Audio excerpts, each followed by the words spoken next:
Hey guys, I want to welcome you to the first edition of 10 Minutes With, which is a rebirth of a feature I had started not long after we first did the site, which was called 30 Minutes With, where I took a look at the first 30 minutes of a game and just kind of gave you a quick little glimpse at what was going to be happening. And that feature proved to be a little bit too much, and so I decided I'd bring it back in video form with 10 Minutes With, where I essentially just take and film the first few minutes of me playing the video game. And because these are all going to be posted on YouTube, they have to be slightly under 10 minutes with, so it'll be about 9 minutes and 45 seconds with.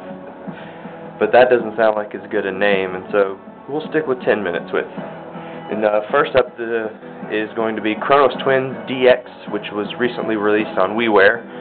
I'll have a review up for the game on Friday, and this is just a quick little look at what you can expect in the game. So, bad things. This guy tried to blow up the world, and these people want to make sure that doesn't happen. So they're going to build a time machine and send people back in time to take care of this person who's trying to destroy the world. The gameplay is going to take place in two halves of the screen at the same time. The top half of the screen is going to be present day, and the bottom half of the screen will be in the past. And you have to be able to pay attention to what's going on both halves of the screen in order to progress through the levels. You're going to have, I'm using the classic controller. You can use Wii Remote Nunchuck, a classic controller, or a GameCube controller. One button will be, or with the classic controller, it's the X button, will be the button that you use to fire your weapons in the present time. The B button will be the button that you use to fire your weapons in the past, and then the A button is what you use to jump.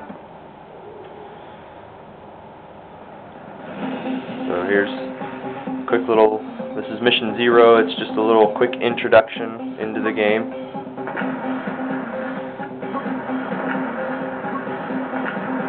You'll notice right away that it looks very much like a Wii port of a DS game, because that's essentially what it is. It is the port of the DS version of this game.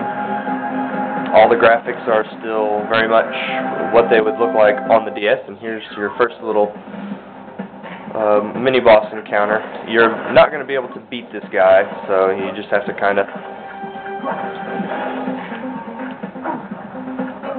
fight him until the cutscene happens. It doesn't take very long, it's just about a minute or so.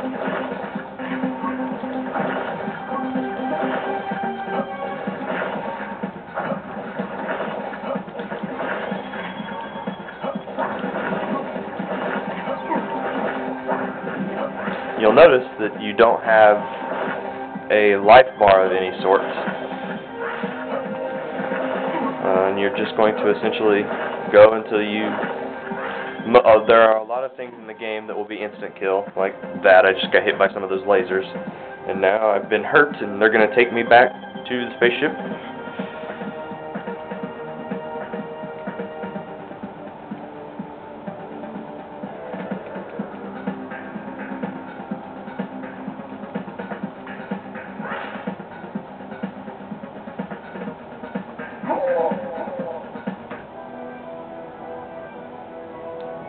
Here's a quick little cutscene where the character you were playing with, the guy that's obviously injured there, is going to die, and it's going to be up to his little brother now to save the world.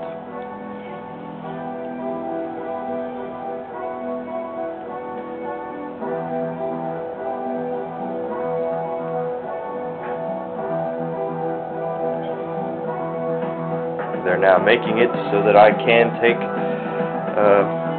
the fight to both the present and the past at the same time. It's definitely an interesting concept. It's kind of off-putting at first to have to be able to take care of both halves of the screen at the same time, but you get used to it pretty quickly, and so it doesn't take, that long to take care of being able to pay attention to both screens and seeing exactly what's going on.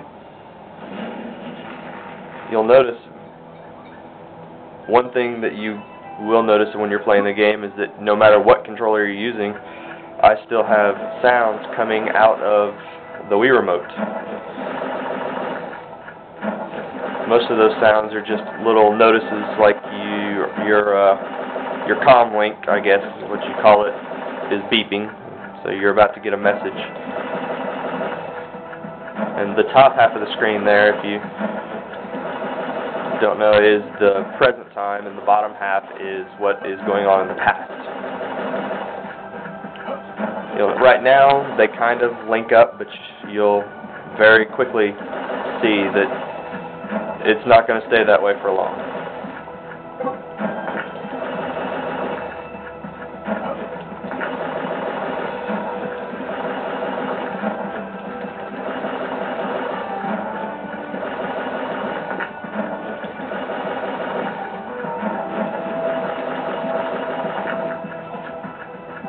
See, notice up there in the present there's a place in the way, so you gotta kind of, even though it's clear on the bottom, you have to jump past them. And then if you'll look on the top screen there, I'm standing on a platform, but on the bottom screen it's not there, and so it now has me just floating in the air. So you can walk over gaps like that if there's a platform in one part in one time.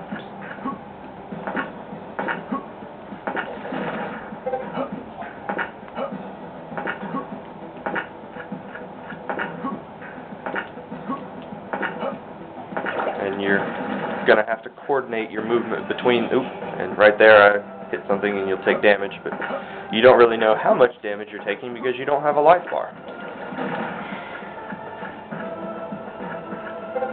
And we're not going to be able to finish this first level, but this will give you just a quick idea of what you can expect in the game, and then you'll be able to read the full review on Friday.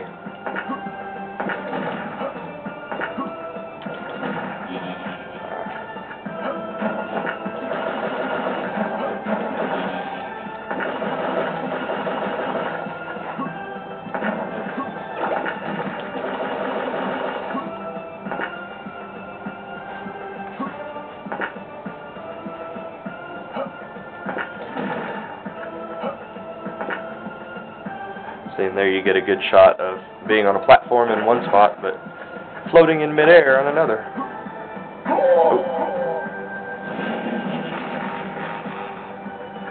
Checkpoints, it appears, at least early on in this first level, they're pretty evenly spaced out, and you're not going to have to go back too far if you screw up like I just did, and I'm going to do it again.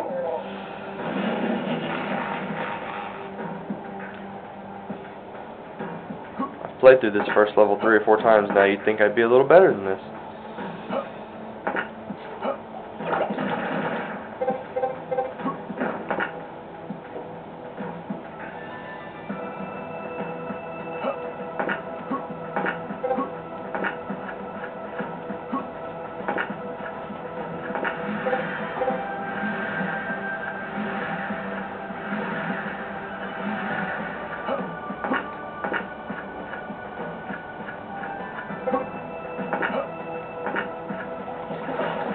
Go ahead and stop after I get past this first little bit of enemies. There's platforms here, and then there's a enemy that's going to shoot those little pod worm creatures out at you.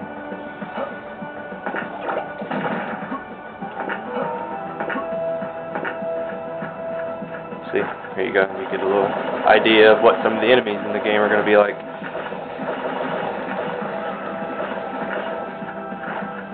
So, but there you go. There's your quick little look at Chronos Twins DX for WiiWare. Look for the review on the site on Friday.